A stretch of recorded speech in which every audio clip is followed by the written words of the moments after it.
You know what's funny is when I first got drafted, I think I had the draft jersey on for 2 minutes, and I went back in the media room and I had this jersey on, and I was just so proud to be wearing this jersey and not having any idea what I was getting myself into. I think one of the first questions I got asked is, the Leafs haven't won a cup since '67. What are you going to do about it to change it? And I'm like, holy smokes, this is insane pressure.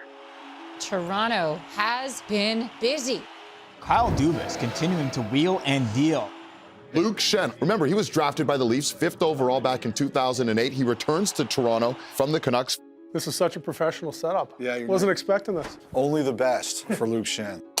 Interview time. Here we go. Luke Schenn at the beginning, Luke Schenn now, back in Toronto. What's the biggest difference you've noticed about Toronto then and Toronto now? It honestly feels still surreal coming back here full circle, coming back as an older guy, with experience and just a different stage of my life too, obviously. First time around, I was young and naive, 18 years old, and really had no idea what I was getting myself into or what to expect. And now I'm coming back with a little more experience, coming back with, a wife and 3 kids, and just the whole feel is totally different. And I couldn't be more proud to be back, wearing the blue and white and being here, part of the organization and a part of the community.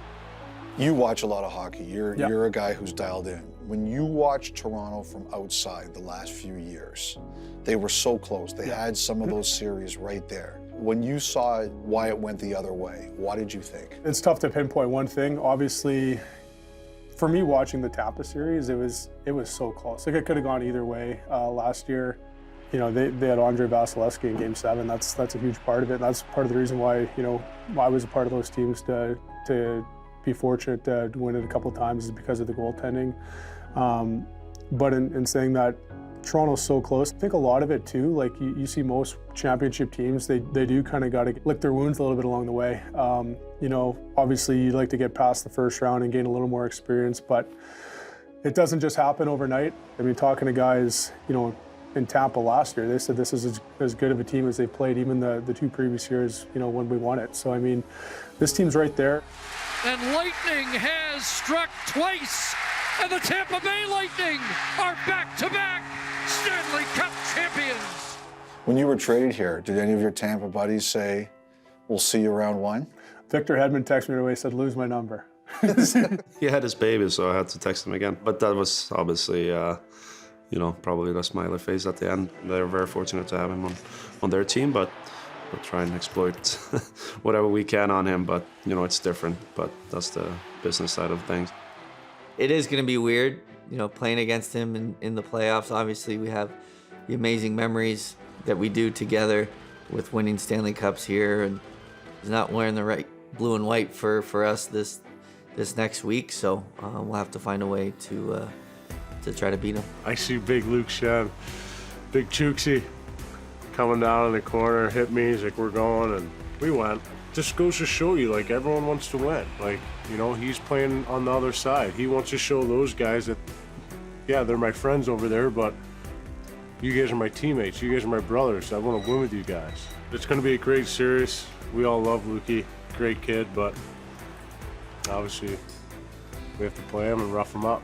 I talk to a few guys pretty much every week, and since I've been traded here, it's kind of been toned down. Obviously, you know what's coming up here, and not to say that you don't shoot each other the odd text, or if there's, some of those guys you watch Stamkos or Hedman or whoever, that it kind of seems like they're achieving milestones every other week. Yes. So you shoot them a text, hey, congrats on 500 goals, or congrats on, I think Stammer's 1,000 games or so. You shoot guys texts like that just as a friend, but there's no question it's going to be a battle in the first round, and I think everyone respects that.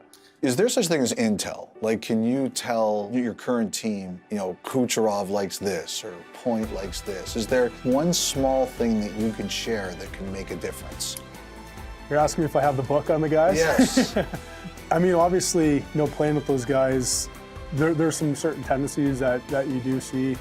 And saying that these are some of the best players in the world that adjust on the fly too, right? So you might think that, like the one thing you talk about Kucherov, he might be the most deceptive player in the NHL. Wherever he's looking is where he's not passing. So, you got him on the half wall, he might be looking to the guy in the goal line and it's going to the guy in the middle, or he might be looking up top and it's, going to the guy in the goal line. So they definitely have a recipe there that they've relied on in the past couple of years that they found success in. And obviously, Kucherov Coop's a great coach, and saying that he makes a lot of great adjustments in series too. And you don't win cups and have as much success as he did without, you know, being able to adjust on the fly. And, you know, he's a great speaker too in the room. And yeah, they got a lot of weapons over there too. So yeah, I mean, those are some things that that I'm sure they're going to go back to. Yeah, of course. But I'm saying that good players find a way, and we're going to need to be ready and make adjustments ourselves. Luke Schenn to heart and soul leap. This is Schenn's second go-around with the Toronto Maple Leafs. This is a neat reunion of sorts.